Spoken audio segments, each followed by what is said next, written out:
So family and friends, we're going to begin at this time. Before we do that, let's just make sure we've turned off our cell phones or anything that could be of an interruption, and let's just honor this next portion and fully, wholeheartedly, presently give ourselves to Katie and to this family. Of course, if you're on call or something like that, we'll understand. We always like to start with a piece of music just to kind of settle ourselves in, settle our hearts, settle our minds, prepare for this experience, this emotional roller coaster. And also start with a piece of music to make you cry. It's good. I want to make you cry. It's a safe place. It lowers our stress, our anxiety. It brings us to a place of peace and groundedness. So I always choose something that hopefully evokes emotion so that we can transition to that celebration that we are here to achieve as we honor this beloved. So let's just take a moment to settle it.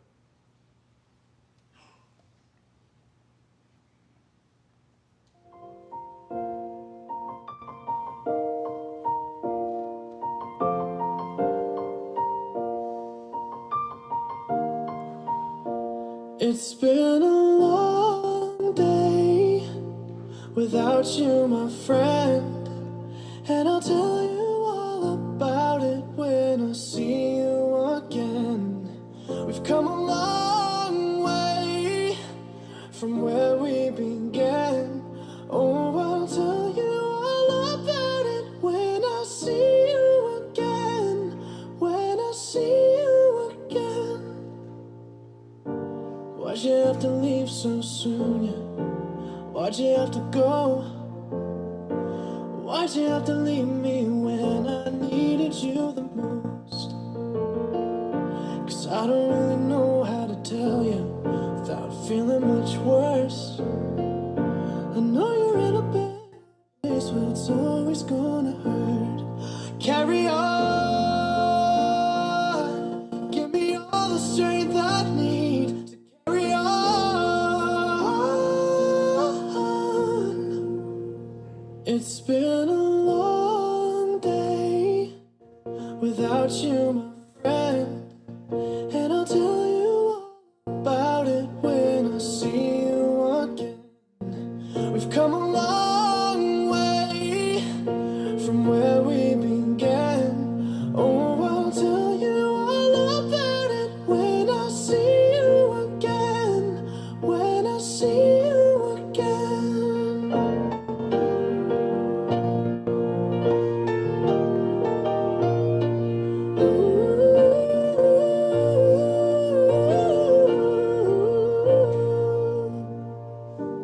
How do I breathe without you?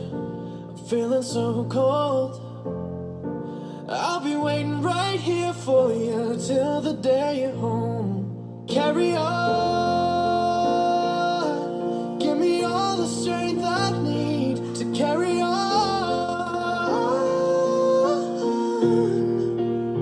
So let the light guide your way. Yeah. Hold every memory as you go, and every road you take will always lead you home. Oh, it's been a long day without you, my friend, and I'll tell you all about it when I see you again. We've come a long way from where we began. Oh, I'll tell you all about it when I see you again, when I see you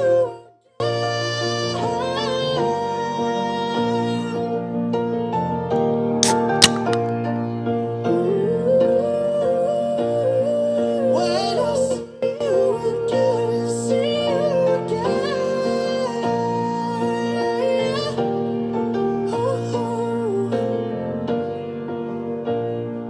When I see you again.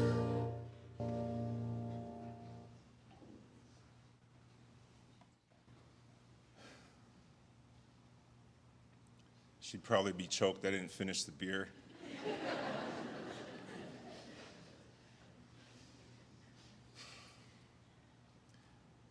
When I come to the end of the road and the sun has set for me, I want no rights in a gloom-filled room. Why cry for a soul set free? Miss me a little, but not too long, and not with your heads bowed low. Remember the love and the joys that we once shared. Miss me, but let me go. For this is a journey that we all must take, and each must go alone. It's all part of Creator's plan. It's a step on the road to home. So when you are lonely and sick at heart, just go to the friends and family we know and bury your sorrows in doing good deeds. Miss me, but let me go. Friends and family, I take this opportunity to officially welcome you here today and to thank you for being here. My name is Godwin. I'm a celebrant, an MC, here to walk this part of the journey with you. Our time in this seated setting might be about 45 to 60 minutes. Some people would think, oh my goodness, that's so long. When's the last time you watched a Netflix movie? Or wasted time scrolling?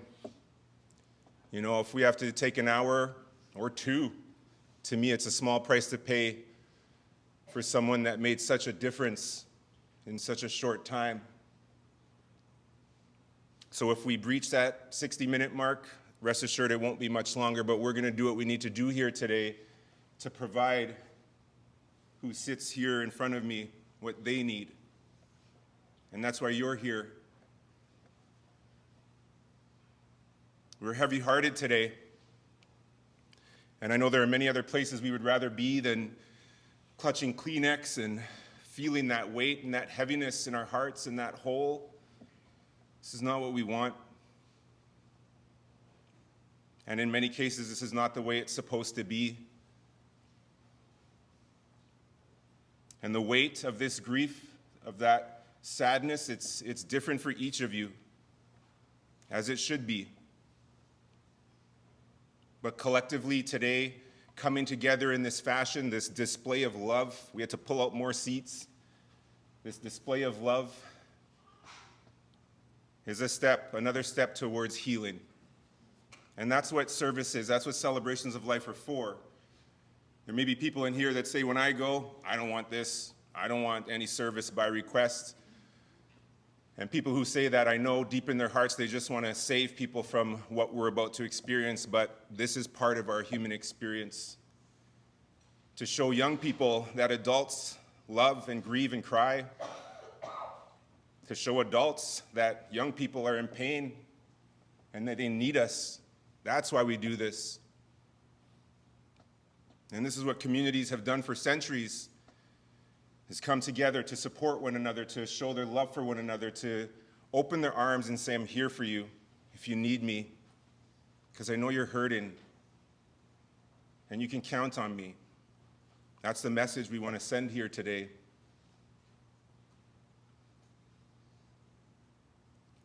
I've been watching and seeing the hugs as people were coming in, and how grateful that we are able to do this again. You know, for a couple of years, we weren't allowed to hug each other. It was ludicrous. So today I encourage more of that during the reception. Hugs, they help us grieve, they help us grow. HUG, help us grieve. And they say so much more than words can ever say.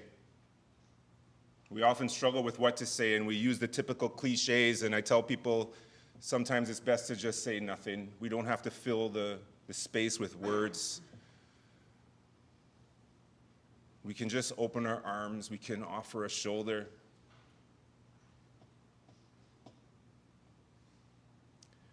And one step at a time, today, tomorrow, the next 20 minutes, each moment, we're working this pain, this sadness. We're supporting one another. We're remembering and doing what we can to let her light continue to shine. One of the things I've heard in grief circles is that we have to first acknowledge and know that this is our reality. And that's hard. It's hard to not hear the voice anymore, see the smile anymore, and especially for these young boys and in this family, life will never be the same. So we acknowledge them, and I acknowledge you, and I acknowledge your pain, and I acknowledge your sadness. I encourage you to embrace it, to own it, to say hello to it. I made the mistake of trying to avoid it when I suffered a profound loss. And it would just surface and surface until I finally said, okay, I got to do something about this pain, this depression, this loneliness. And it's okay to feel those things as well. That's all part of it. It's hard to understand. And I can't take away the pain of this absence. But through connection, through the sharing of stories and memories and laughter and tears and tributes, we're going to create an everlasting memory. We're going to add to the everlasting memory that you already hold. And the pain and the sadness, the loneliness, all those things, they change over time. They shift, they get lighter. Some days are heavier than others. Some days are full of tears and some days are full of laughter when you think back to some of the memories. And then over time, it becomes more manageable. I'm not going to say it goes away. My profound loss happened over 26 years ago, and I was crying like last month. But it's different tears. It's lighter tears. It just takes time, and it's in your time, not in anybody else's time. For each person, it's theirs. It's their journey. And no one should tell you how that should go. So as family and community and friends, as you walk this together, it's important to continually show that unconditional love for one another, the support. Because what we're experiencing is by far the most difficult experience in life. Is to say, until we meet again, I'll forever remember you.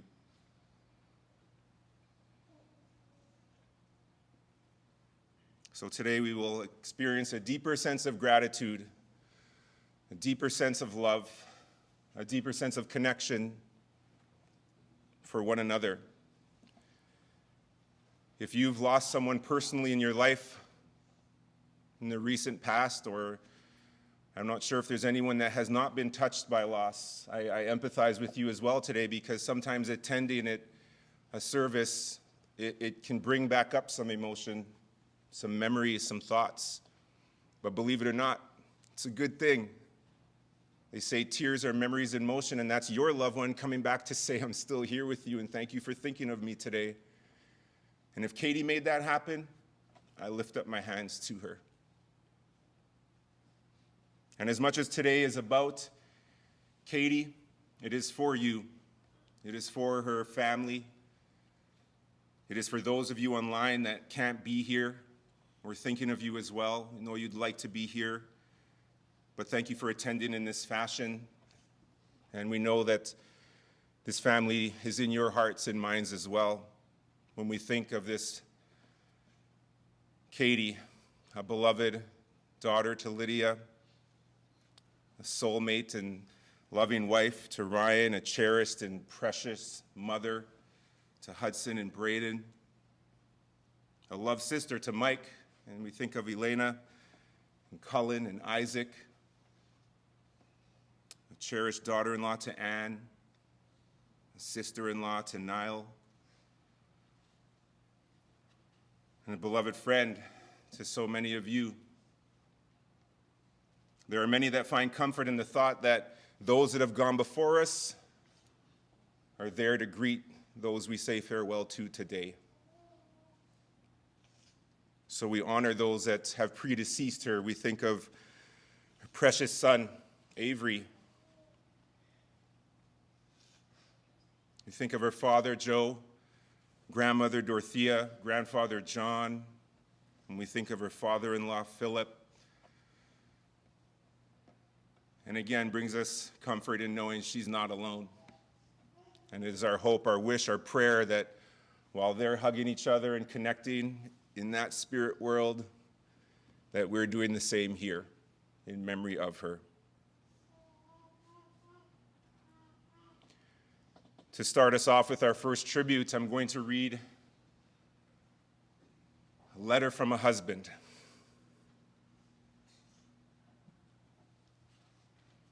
Katie, we have been together for a better part of 20 years and have had so many amazing moments together. Having you in my life has been such a blessing to me, and I don't know where I would be without you. You fulfilled everything I would ever have wanted to have in a wife and some. You were my best friend and someone I could rely on through everything life had to throw at us. We have grown together, made lifelong friends together, built our dream home together, and most importantly, had 2 beautiful children together. When we got married in 2010, I couldn't imagine what life had in store for us. The overwhelming grief that has plagued us throughout the last 10 years has been hard to comprehend, but you always seem to come out on the other side with grace and fortitude. It's a testament to your never-ending love for life and for your family. Even though we had our fair share of downs, you would always build us up with amazing adventures and unwavering companionship. I keep looking back at my birthdays you spent months planning and how much time you spent to make sure everything was going to be perfect. You always made life so fun, so exciting. You always knew how to get me out of my comfort zone, and I think that's what made us right for each other. You, the fun, outgoing girl. It's an understatement. And me, the guy who just liked to be at home. I am beyond sad those days are now over and we cannot share them with one another. Things I took for granted over the last 20 years I find very hard to cope with now. The fact that life will never be the same, the things that play out in my head every day since your passing are beyond overwhelming, and I wish I could just sit with you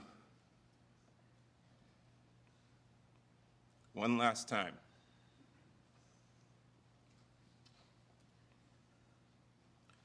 Hold you one more time. And kiss you one last time. I look at Hudson and Braden, and I only see you. Those boys, they love you more than words can describe. I kind of envy how outgoing, sensitive, and caring they are, as those are characteristics that you, Katie, instilled in them. And I hope that the short time you were in their lives, they remember the amazing mother you were. The boys and I will live on through you, and I will try my damnedest to continue life as you would want us to and raise them to be the boys who you would be proud of. You have some amazing friends that won't allow me to give up, even though I'm finding it hard to continue down this road without you. And this is just a testament to your endless love for all your friends. I will cherish every moment we had together. You were my constant in life and always selflessly thought about me and the boys before yourself, even in your darkest days. Katie, my wife, I love you. I miss you every day and will miss you until the day we meet again. Forever your husband, Ryan. Folks, I hope you don't find it irreverent, but when people pour out their sentiment, it takes a lot, especially from people that are so close. So as people come forward to share today, and as I read various tributes, I'm going to encourage you to honor them with me. And I want to lift up Ryan and thank him for those beautiful words.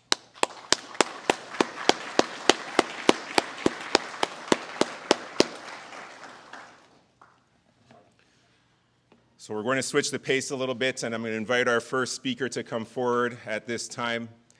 If I could have beloved brother Mike. Thank you so much.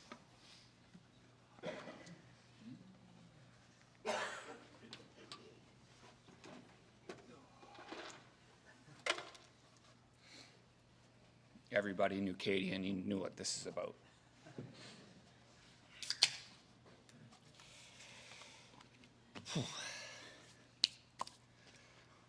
Hello, my name is Mike, Katie's younger and only brother. I had the pleasure of having my sister in my life for almost 40 years. It sounds like a long time when you say it out loud, and it is. I have a lot of wonderful memories with my sister, but 40 years is not enough. I'm going to share some of my favorite memories here today. A little bit of courage. Katie liked to swear. She dealt in profanity like any master would deal in the preferred medium. Never forced, she was a true artist, and never afraid or hesitant to sprinkle in a subtle fuck or shit, just to spice up the present topic she was talking about. I'm going to do my best to keep it clean, but if I do swear, just know it is to honor her. As I already said, I am Katie's only brother, only sibling.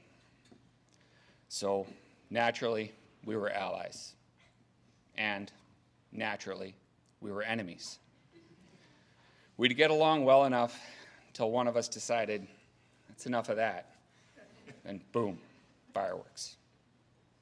After the dust had settled, we were always back to being buddies for the briefest of moments. And boom, fireworks again. We grew up in a cul-de-sac that had another adjoining cul-de-sac.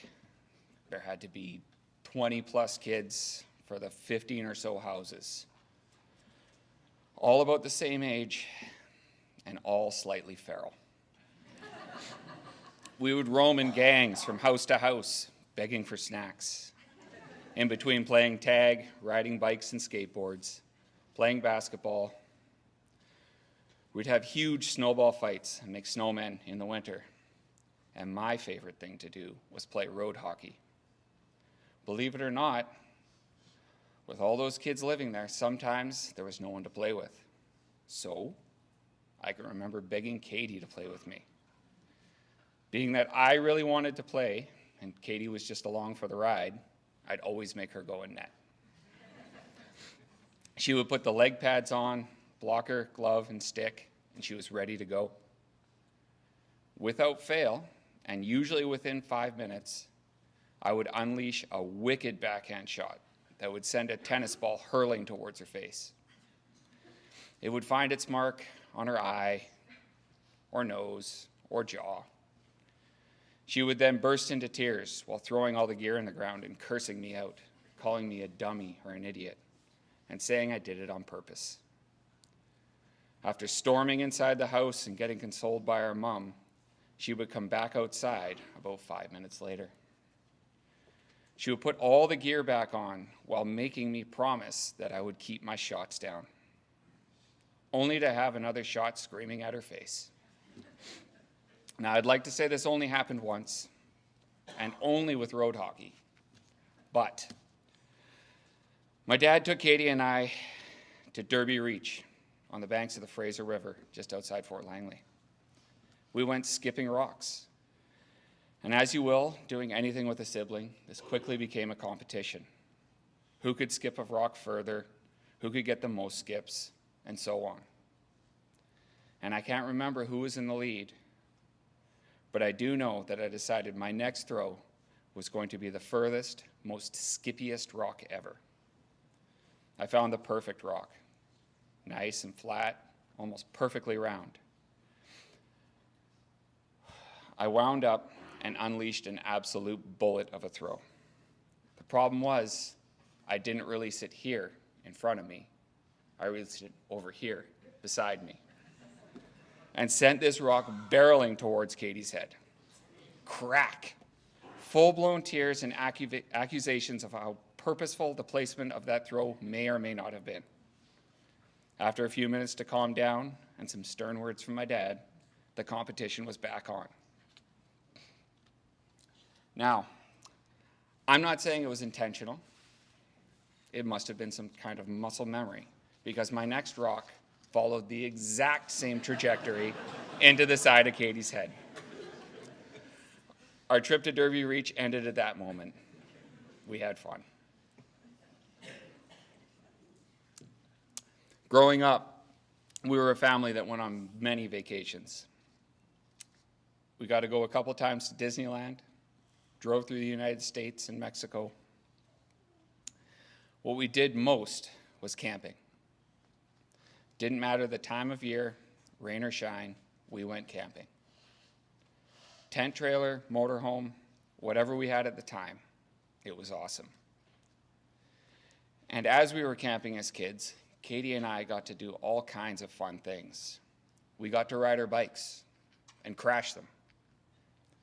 We got to sit around campfires, then steal a little bit of that fire and make our own secret fire off to the side of the campground. Fishing, crabbing, playing in the playground, and of course, our favorite pastime, fighting. In 1999, Katie went traveling to Australia with 3 of her girlfriends for 3 months. And something strange happened. I missed my sister. It hit me like a skipping stone to the side of the head. I actually missed my sister, and I found out she missed me. For the first time in my life, I wanted to see her. This is when our relationship took a turn. Not only did we not hate each other with every waking moment, but we actually liked and wanted to spend time together. And all we had to do for that to happen was not spend time together. When she got home, we had another breakthrough. We both liked beer. Armed with a new understanding and appreciation for each other, our relationship improved, and I had an epiphany. My sister is awesome. When Katie was in her early 20s, she moved to a crappy basement suite in Kitsilano. Naturally, as her brother, I was voluntold to help her move. After moving various boxes and items through the door and maneuvering possibly the heaviest hide-a-bed couch through the basement window, I received my payment. An invite to go out with Katie downtown and stay the night at her place. This being the first time anything like this had ever happened, I was very excited. I came down about a week or two later. We went out with Katie's roommates. We went to a couple pubs, had a few beers, and had a true bonding experience. One that happened naturally, organically, and it was awesome. The night wound down and we went back to Katie's place. While sitting on the couch talking about the goings-on of the night, Katie decided it would be best to have someone come over and tuck her in. I was not happy about it. Protective younger brother. We argued and I said some unpleasant things to each other. Katie retreated to the bedroom to make a phone call, and I sat down on the couch and stewed. I really couldn't believe it. I was supposed to sit there and wait for my sister's booty call to arrive. I made a decision in that moment. If this was going to happen, I didn't have to like it, nor did I have to be nice to this jerk when he showed up.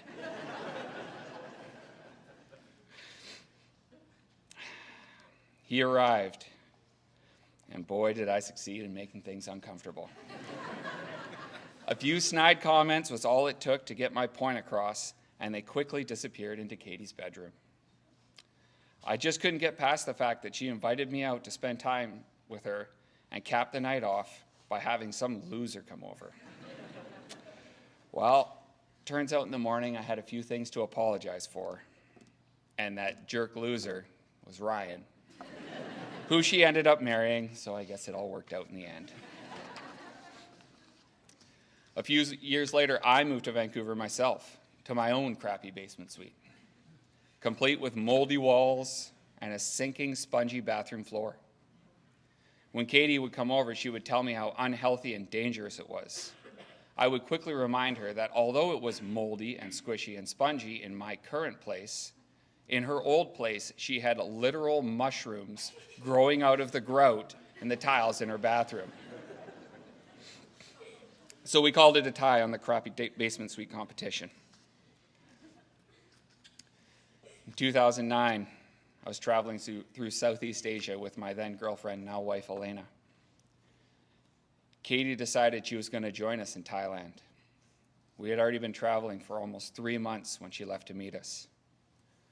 She flew out at the end of December from Vancouver to Bangkok, got a bus and a ferry to Koh Phangan, an island in Thailand, all organized and accomplished over 2 days by herself, with only a few vague emails from us and a promise that we'd meet her at the dock.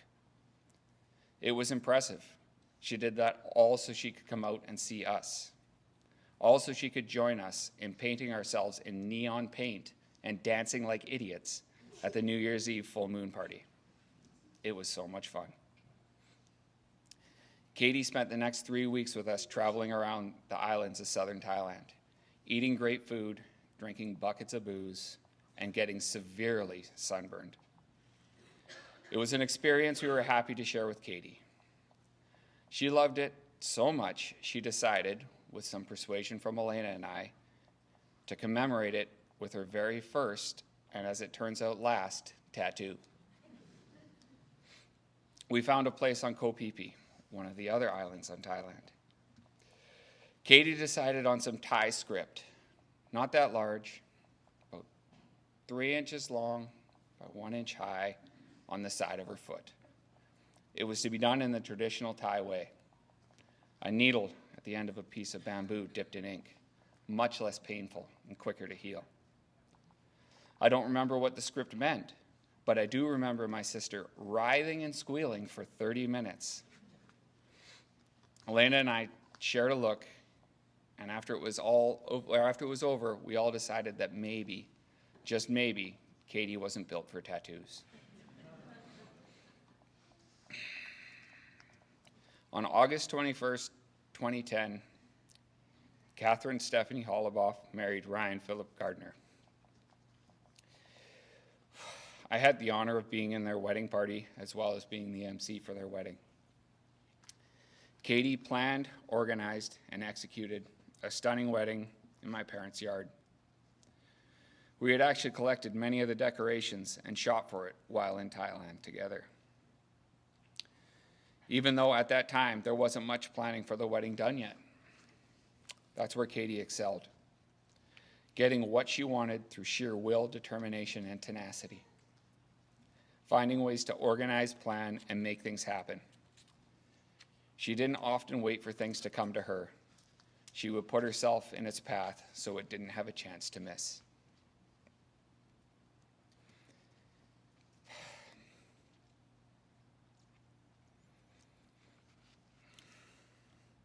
Sorry. Probably my most favorite thing I got to do with my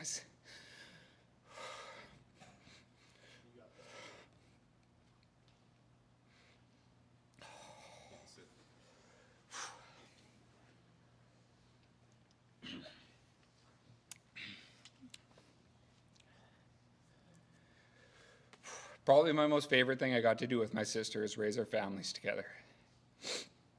Having 4 boys between us within 2 years of each other. I always joked that we had a built-in family gang.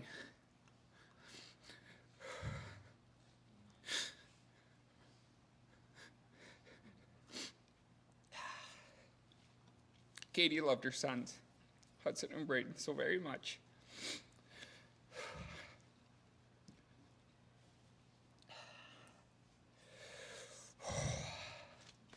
Sorry for the heavy breathing. She made a point of planning fun family activities and vacations. anything to make the boys' childhood as special as possible.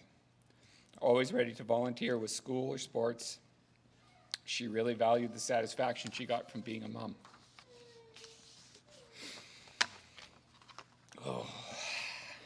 Katie was an extremely social person. Put her in a foreign crowd, and she would know all about the people around her within a 10-foot radius within 15 minutes. Jobs, birthdays, kids, grandparents, sports, distant relations, all sniffed out by a simple conversation with a few strangers.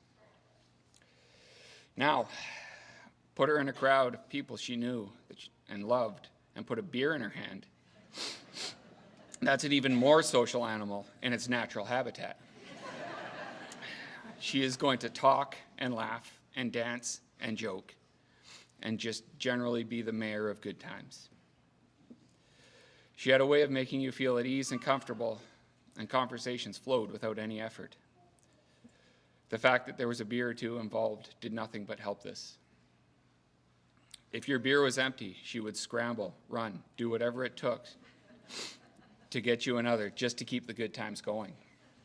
She was so accomplished at this that she earned herself the moniker, One More Beer Katie.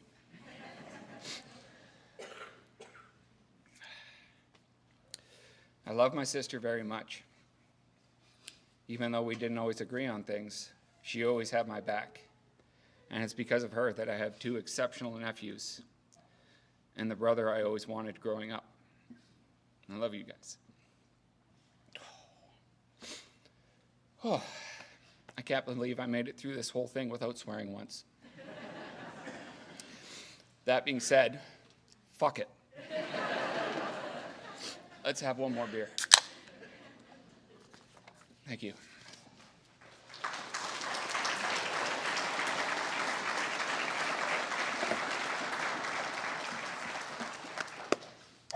Thanks so much, Mike.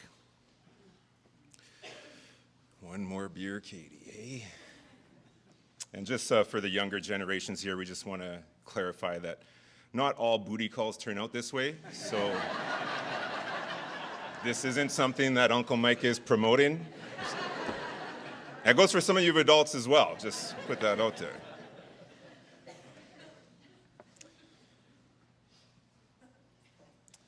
Rachel Downey says, so many memories made through our childhood.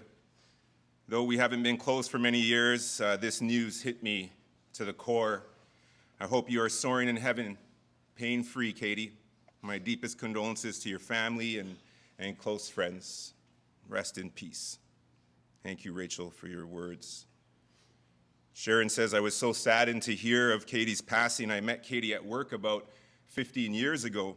She was such a fun, smart, quick-witted person who knew what she wanted and went for it. I loved hearing about her crazy holiday family get-togethers because she just loved her family immensely. My heart is broken for her husband and boys who she treasured beyond measure. Katie was one of a kind, and I will forever miss our coffee get-togethers and her brilliant smile. My deepest condolences to Ryan and family. Thank you, Sharon, for your words. This time, I will invite Matt to come forward and share his tribute, wherever you might be. Thank you, Matt. You need a beer, bro? Okay.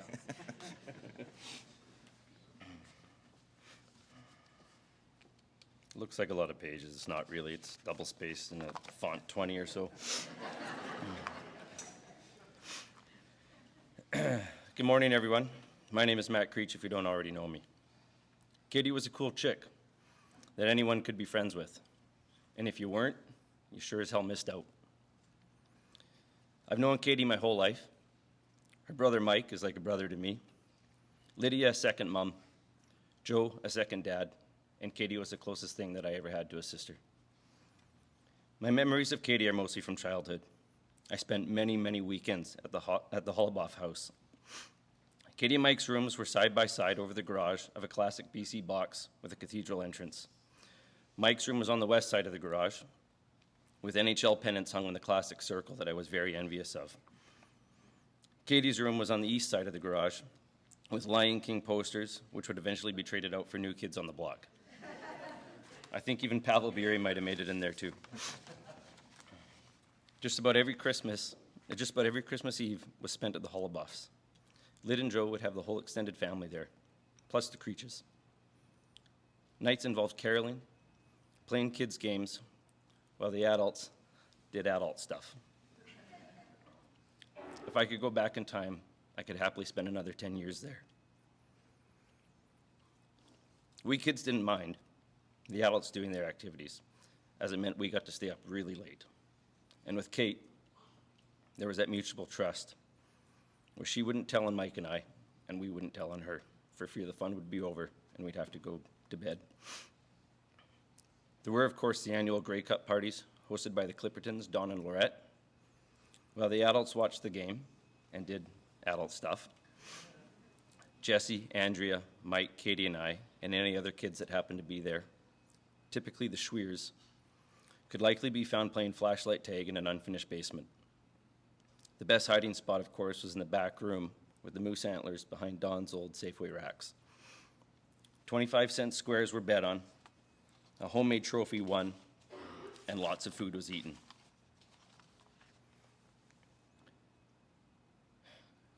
Katie would occasionally join Mike and I and our dads at Sir Eagle's games, where we'd eat endless candy, where endless candy would be eaten, and the three of us would burn off the energy running around the concourse in between periods. The annual Creech Halloween parties started about the time Katie started high school, and you could always count on her showing up. There was a time, about a year or so in length, when Katie would come to our house any chance she could. And it could have had something to do with the rugby billets that we had traded from my brother Derek, which was an exceptional trade. Just kidding, Dee. The billets, Steve and James, spent a lot of time with both families. And everyone knew Katie was okay with this, because in Katie's eyes, James was a dead ringer for Pavel Bure. Summers, we'd spend time at Egan Lake, fishing and sitting around campfires. Also a few trail rides over those years. One in particular sticks with me, which most of you probably already know. Joe's horse would take a deep breath and hold it while being saddled. Now, if you don't know anything about horses, this mare did this because it hated being saddled. So it would puff out its chest, making the saddle loosen later on. Well, about 20 to 30 minutes after we left the barn, Joe's saddle started going 90 degrees to the mare, with Joe clinging onto the saddle horn the whole way. Gravity and the horse would win that day, leaving the rest of us howling with laughter. That story will always make me think of Katie's laugh. I have lots of memories, and it's funny, with all of those, I can't ever remember Mike and Katie fighting, which of course is an outright lie. When they did fight, I can remember thinking to myself, as a child, holy shit, no way do I ever want to have a son and daughter. The irony of that is that's exactly what I have now. But as they grew up, you could see how much they loved each other. And I found myself wishing sometimes that I had a sister. I went to see Katie at Surrey Memorial on September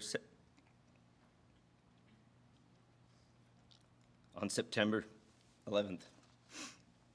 It was the last time I would see her. When I walked in, she was resting with her sleep mask on. A few whispers were shared and introductions between her friend Laura and I. As I readied myself to leave, to let Katie rest, she stirred and removed her sleep mask and smiled, and she lit up the room. We talked about old times, family, and our kids. It was genuinely a good catching up session, as we hadn't seen each other in a few years. Quickly, 40 minutes had passed, and the doctor came in and asked to see Kate.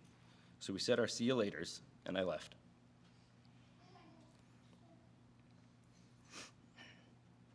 I was doing yard work when Mike called me to tell me that Katie had passed away. After we got off the phone, I must have seen a half dozen or so white cabbage moths on the flowers in our backyard. I walked out front to get away from them, and there were more there. By far my best memory of Katie is at her wedding, tearing up the dance floor with Joe. And when I think of her now, I see her holding Avery with Joe's arms wrapped around them both. I love you, Kate. I'm going to miss you terribly.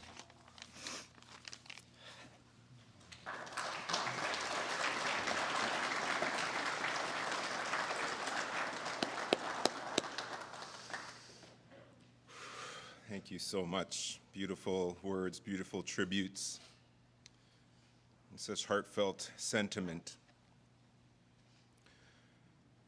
Before we take a break and watch this video, there's been a slideshow that's been put together. I'd like to have that kind of in the middle to break up some of the talking and sharing, which is necessary. So we'll do that here in a moment. I'll just read this tribute here from Bev. It says, "I was lucky enough to have known Katie through work at WorkSafe BC for more than 10 years. Katie and I had many, many moments together over the years. She was truly a wonderful woman, and I feel blessed to have been there to help her through some hard times. She was honest, beautiful, hilarious, intelligent, down to earth, and kind. I grew quite close to Katie, and I'm very sad to have to say goodbye. I know how much Katie loved her family, and I'm sending my sincerest, heartfelt condolences to all of you. Katie will always have a place in my heart." So by a show of hands, who here will hold her in their heart forever? Yeah. Thank you. Thank you.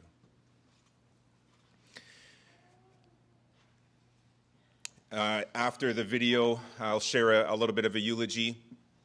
And I don't know if we agreed to an open session, but I always encourage people, if you can, conjure up the courage to share a memory or a story. You don't have to come up here and turn around and look at everybody. I can bring a microphone to you if that's helpful. But it's really empowering for these young men, nephews and sons and this family to hear your stories. And some of you have been sharing them, but to hear them here publicly, maybe something funny or sentimental, we'd love to hear from you. So we will have an opportunity to do that in a short while. But let's just take a moment to enjoy this video that's been put together and cherish some of these memories. Thanks so much.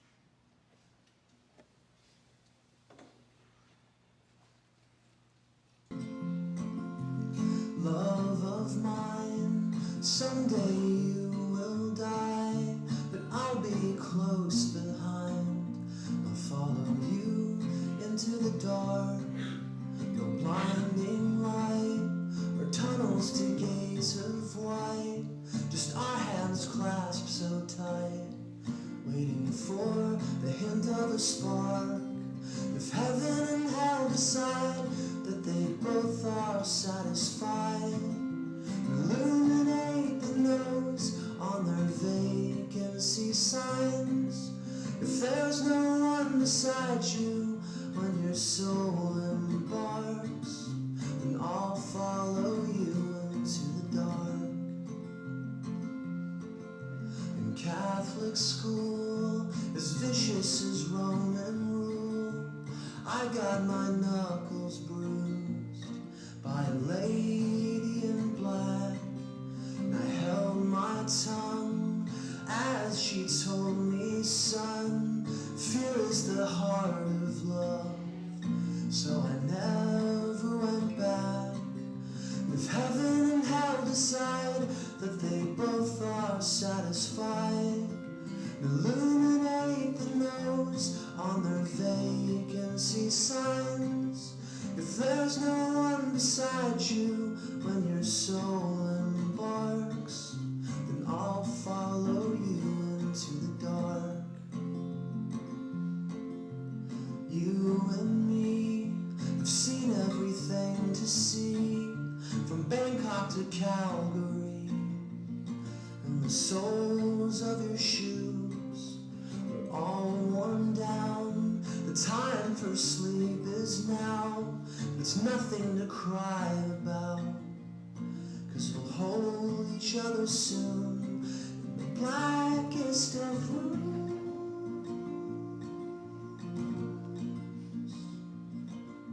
If heaven and hell decide that they both are satisfied, illuminate the notes on their vacancy signs. If there's no one beside you when your soul embarks, then I'll follow you into the dark. And I'll follow you into the dark. I took my love, took it down. Climbed a mountain and I turned around, and I saw my reflection in the snow-covered hills till a landslide brought me down. Oh, mirror in the sky, what is love? Candy child within my heart right above. Can I sail through the changing ocean tides? Can I handle seasons of my life?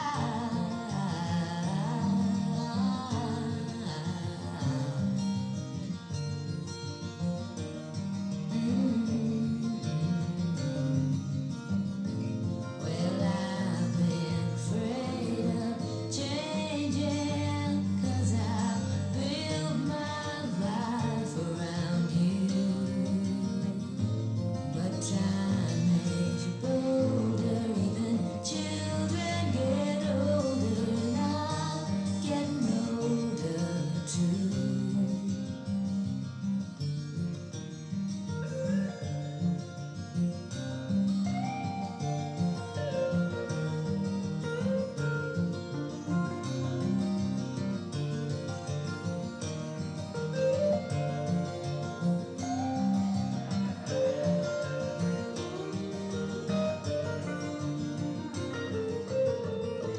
Well, I've been afraid of changing, 'cause I've built my life around you.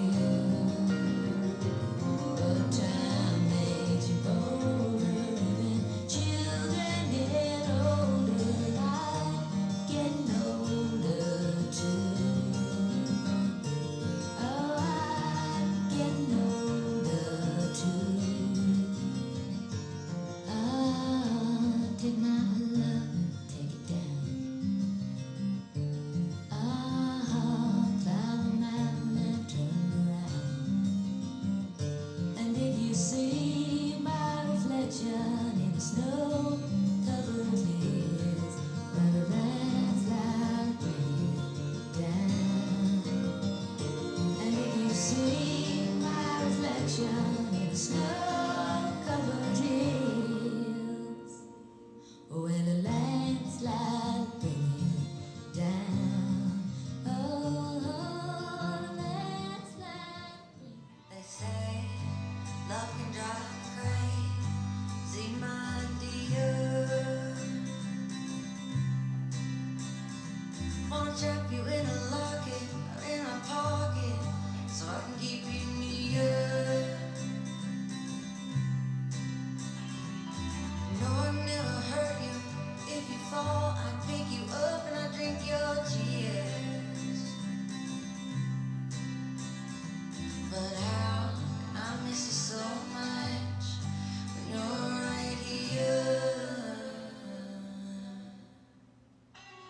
They say things come to those who wait.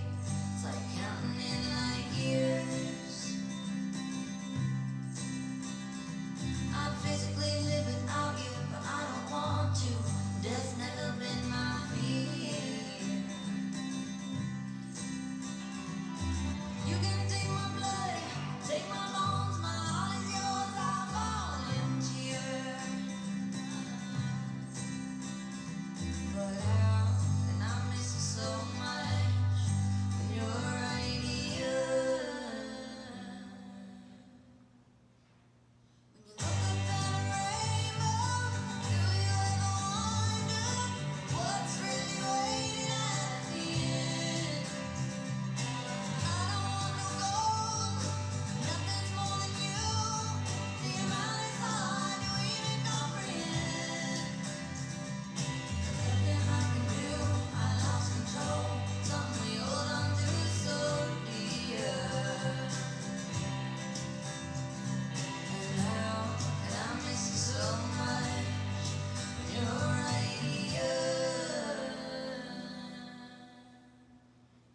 And how this awful long time did you just appear?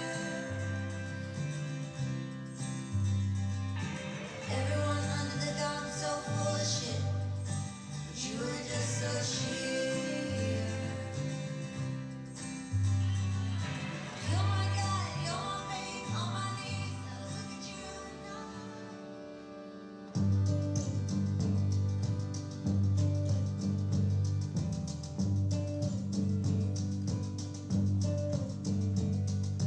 Sit beside you in school while we paint and make your eyes.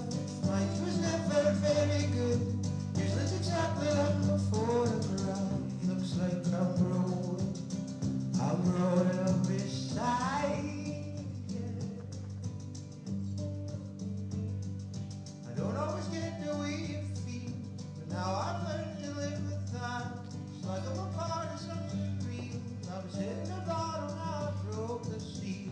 Looks like I'm growing up beside you.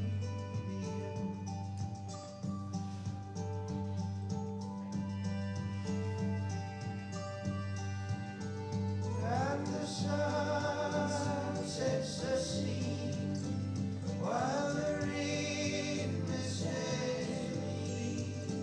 And all the time I'll be growing up beside you.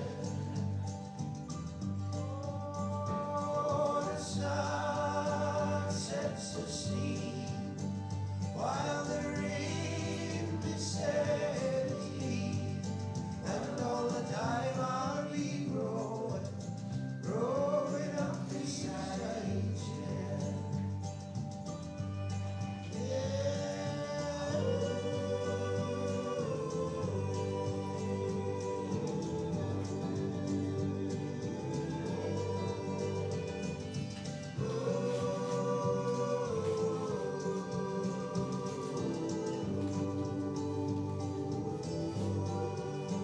People come and move, and over again, and the sun sets the sea while the rain misses me.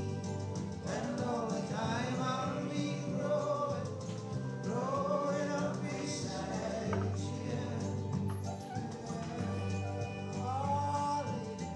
Looks like I'm growing up beside you.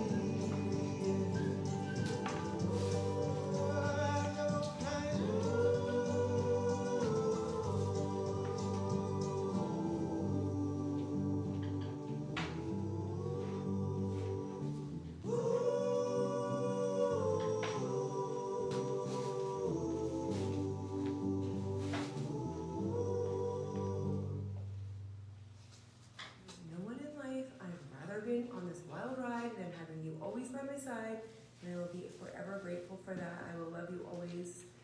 I'm so grateful that our families are close, our kids are close. We've had so many great laughs over the years. Love you always.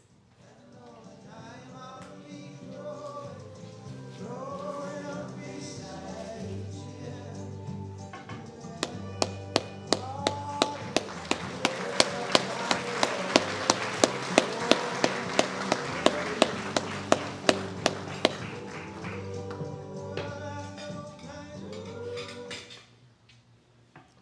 Thank you so much. Wow, beautiful to see those pictures, but also heavy. It's tough. So I never ever end a service or celebration of life with a video or a slideshow. We want to make sure that when you rise from these chairs and as you're celebrating during the reception and when you leave here today that you feel lighter than when you got here.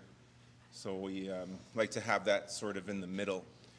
I noticed they're bringing out the food, so I'm going to just condense this eulogy into a few points. As much has been shared already, and you're doing a great job. You know, I'm seeing the tears, I'm seeing that pain come down your eyes, and feeling the weight. You know, you don't get to see what I see here in this front row. you know, to see these young men, these young boys, to see a mother, a mother-in-law, a brother, sister-in-law, husband, to see them heal. Doesn't look like healing right now, but it is healing. Katie was born to parents Lydia and Joe 10 minutes before midnight. Maybe that's why she liked to hang out late. She weighed in at a whopping 9 pounds, 3 ounces. And Mom reflected on how she was just happy and cheery and smiley all the time. She was so precious and often referred to as Daddy's little girl. She wasn't only lovingly attached to Dad, but also to her stuffy Bobo, which was a one-eyed black and orange donkey from Saskatchewan. That thing was an ass.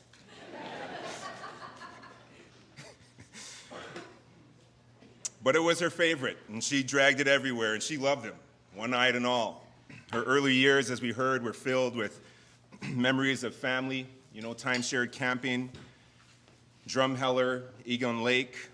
The tent trailer has seen many a highway and many a campgrounds. And it was a collection of families and friends that would create and share these memories together. And this developed her love for the outdoors. It was Dad, Joe, that got her into fishing. She even had her lucky lure that unfortunately got snagged at the bottom of the lake one day. And fishing was never the same because that was her lucky lure. In her teens, she was referred to as a social coordinator. The phone was constantly ringing for her. And if there was something going on, Katie was usually at the helm. She loved to play softball in those early years. She had a gaggle of friends, as we heard. It was something about that smile. It was something about that infectious personality that people just couldn't get enough of, and really that never changed. She graduated from HD Stafford in '99. I understand around those years she was working at the IGA down the road.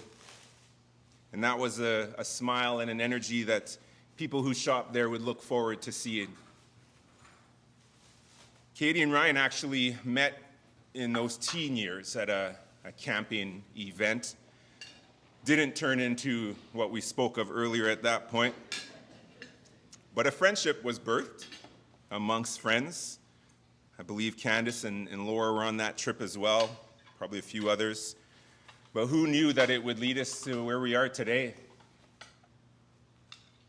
It's the nature of life, we just never know what it has in store for us. She attended Sprott and Shaw College, got into travel and tourism, but that didn't fly. Okay, that one didn't land.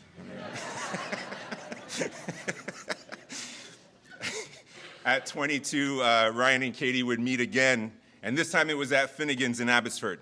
She always spoke of that time when they first met, when he first laid eyes on her and she first laid eyes on him, and she would say, "What attracted Ryan to me was that I was having a great hair day and the makeup was on point that day." They went on to spend the whole weekend together and solidified their bond. Well, to be exact, I believe Ryan snuck her into his parents' home. That was obviously frowned upon, and he got kicked out. Had to find a new residence. Their relationship continued to blossom and flourish through challenges and successes. And these years, as mentioned, were filled with great friends, great parties, campfires, pierogies, you name it. Good times were had all the time. We heard about the wonderful place she was living in downtown and how she would take the bus from Vancouver to Langley, get the car, go spend time with Ryan on the weekends, and this is something she did consistently. She would eventually move in with Ryan. The family would experience all sorts of new memories and trips. I think there was a family trip to Disneyland, and Ryan, he says that this is one of his favorite trips, was to be with Katie and family, her family, on that holiday. She also, I think they got the dog Casey at that time, I think about 2 years into their relationship as well. I forget what dildo stands for. Dual income little dog owners. I think this is what... I don't know if I was supposed to share that piece, but I had to. I mean, if this guy can drop F-bombs, I can talk about dildos. It's fine. And was that Philip that would share that, or Joe? Yeah, that was good old Philip, I tell you. Wow. 2010 comes around, and Ryan was ready. And he's like, you know what? If I'm going to experience this level of beauty for the rest of my life, I'm going to have to, pop that question. So he invited her out to take a walk on the White Rock Pier. And she was like, the White Rock Pier? Didn't really sound like a Ryan and Katie thing to do. They get out to the pier. His palms are sweaty, knees weak, arms are heavy.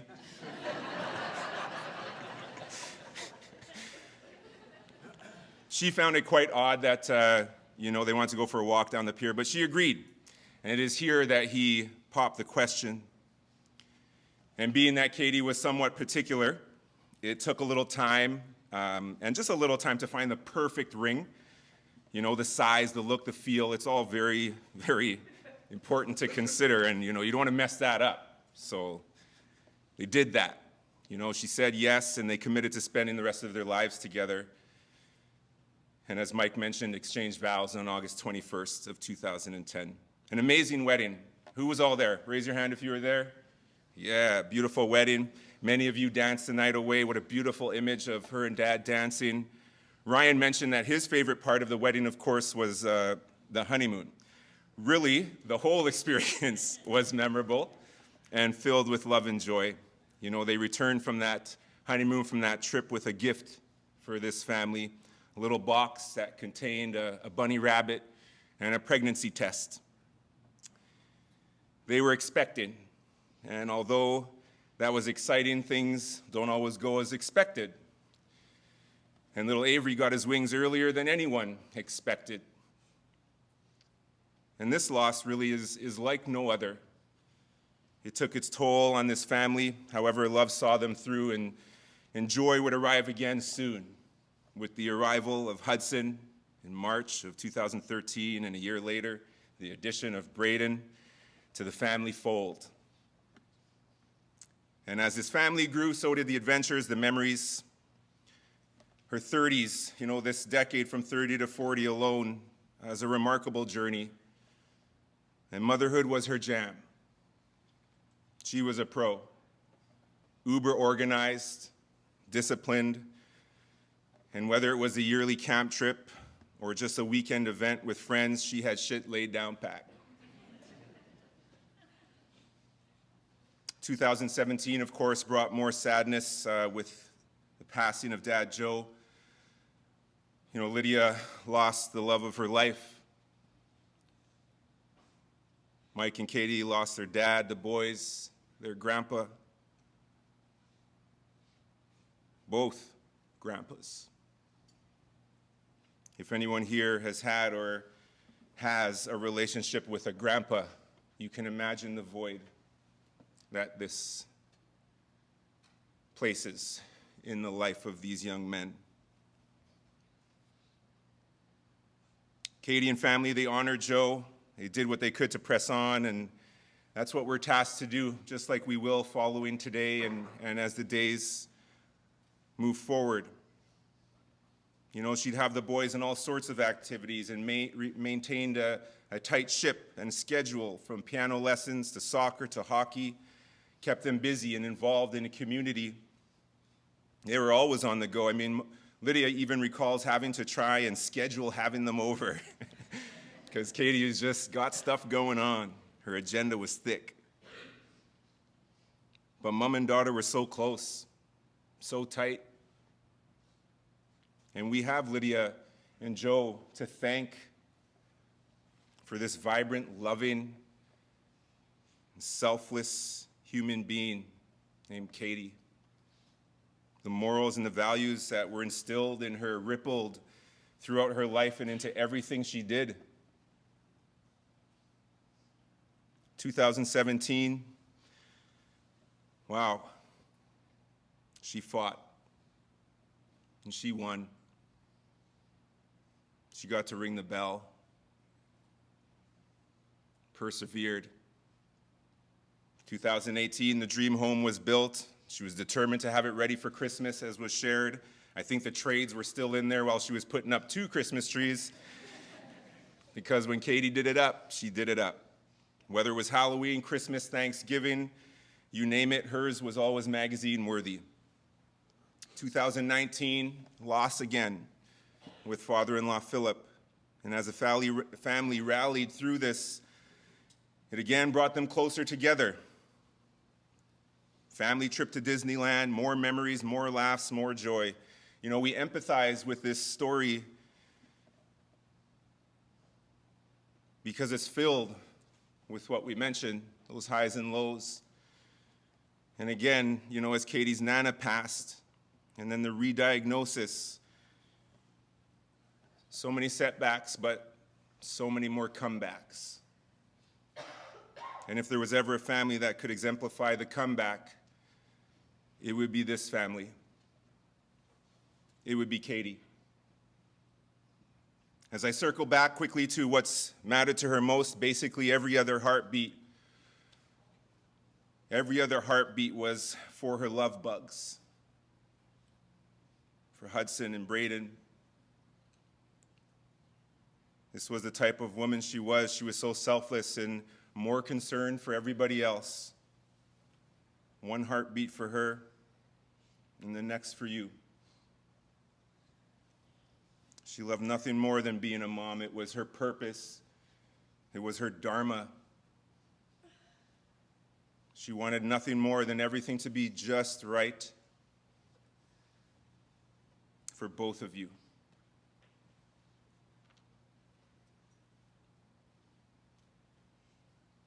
There is so much we will miss and cherish about our beloved Katie. Her radiant, welcoming personality, that authentic and loving smile. Yes, it hurts that someone so special is taken from us.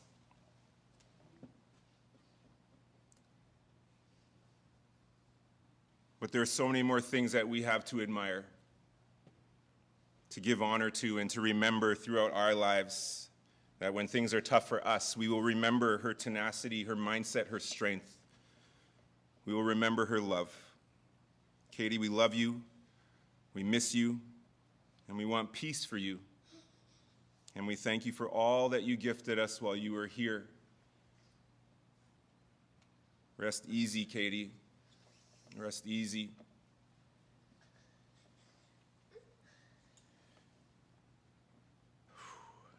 Christy says, I was so lucky to have my world collide with Katie's numerous times in our lives, and always with our kids. Such a kind, positive, and delightful, even through her toughest day. Katie, my heart is broken that you had to leave us. Your baseball family will forever be watching over your boys. Thank you to Christy for those words. So I know we're going a little bit over time, but I do want to make sure if there is someone that had something to share, just gesture to me and I can bring you a microphone, or you can come forward.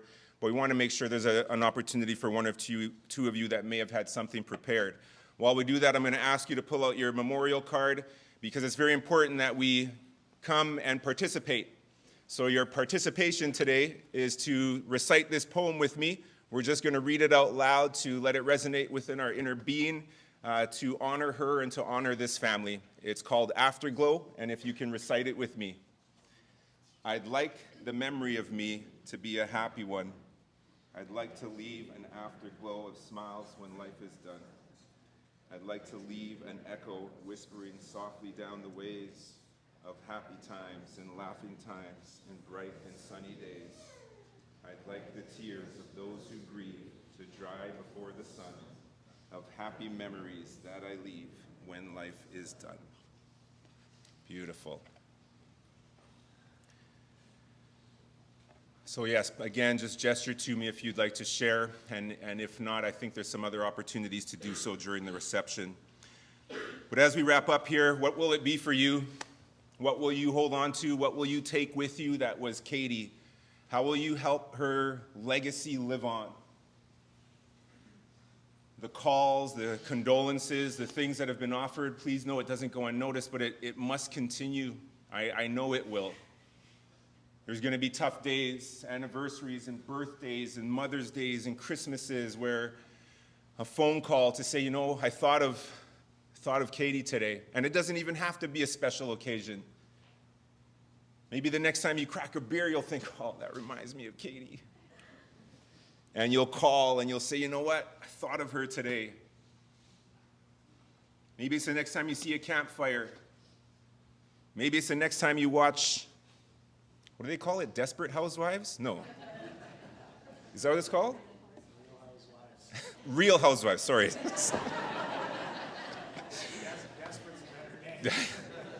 I don't have cable. I don't know these things.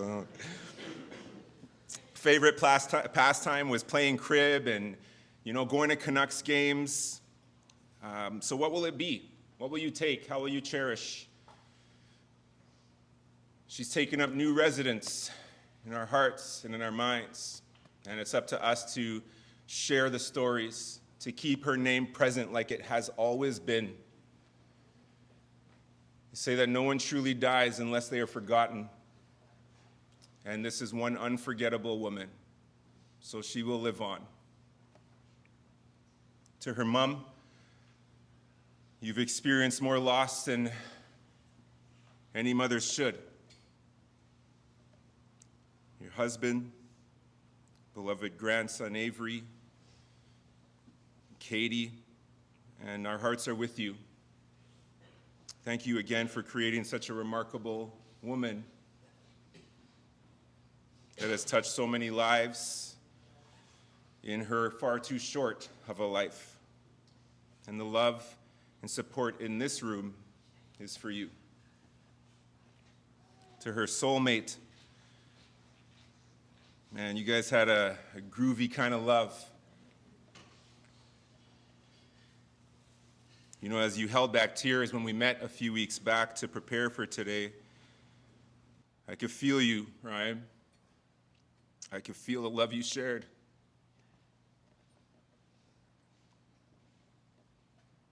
And how grateful you were to have this special, special woman in your life and the gift that she has left you of these two precious boys.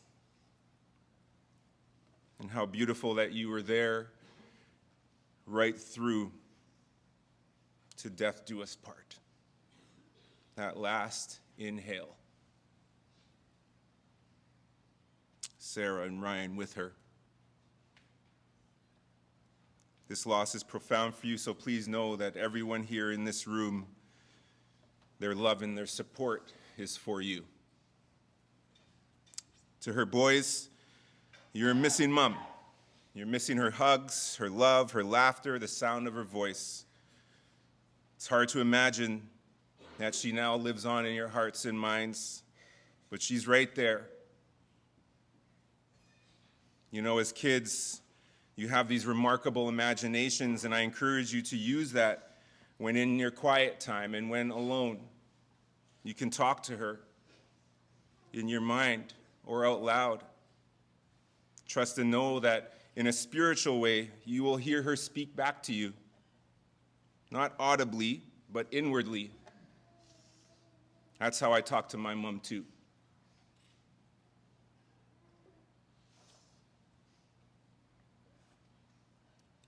I still talk to her. I still cry for her. Your mom was 41, mine was 43. And trust me, she'll know when you get those goals in hockey. She'll miss the board games and cuddling up to watch TV just as much as you both will too. Everyone here in this room, their love and their support is for each of you. And anything you need, you can go to anyone in this room and they'll help, even if you need $20. They won't say no, bro.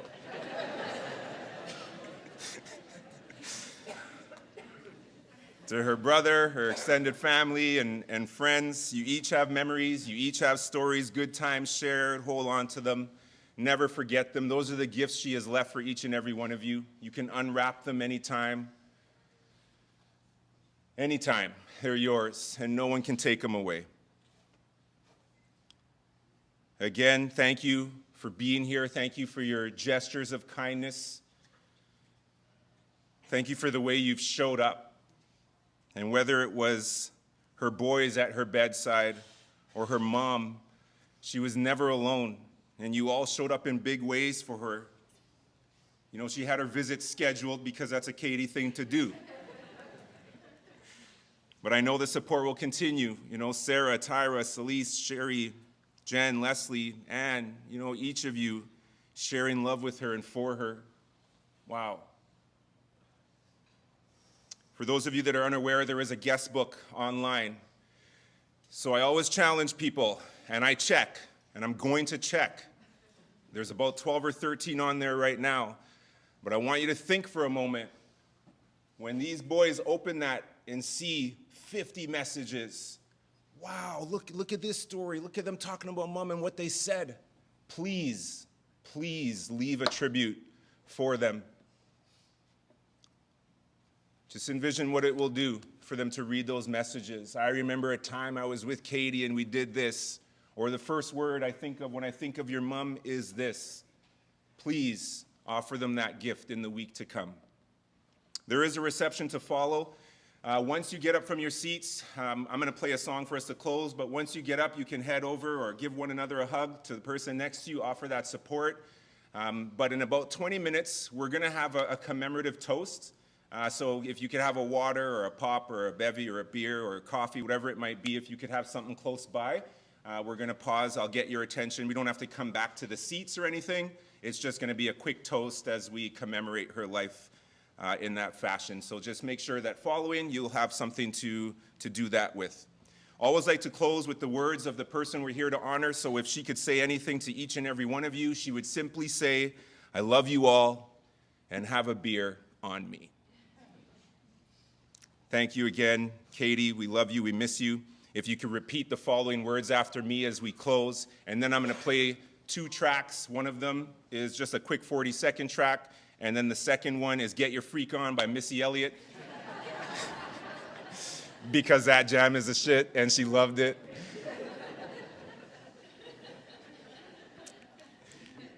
But I'm going to ask that you repeat the following words after me. There may always be a heartache, and often a silent tear, but forever precious memories of the days when Katie was here. I'll hold her close within my heart, and there she shall remain, to walk with me throughout my life until we meet again.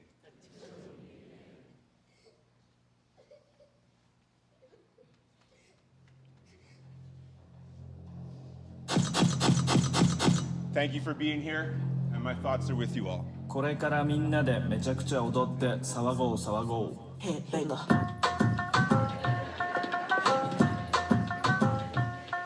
Hit me Hit me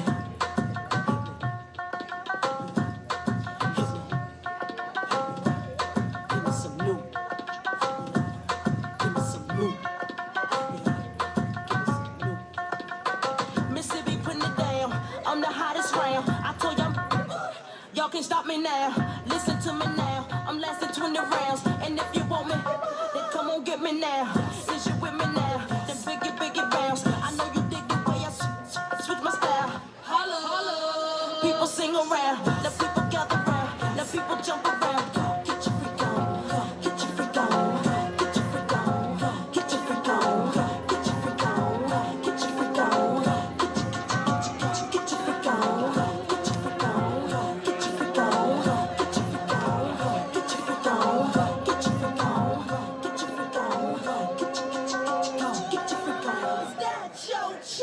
People you don't know, me and Timberland been hot since 20 years ago. What the dealio? Now what the drillio? If you wanna battle me, then let me know. Got the feeling, son. Let me throw you some. People, here I come. Now sweat me when when I'm done. We got the radio shook like we gotta go.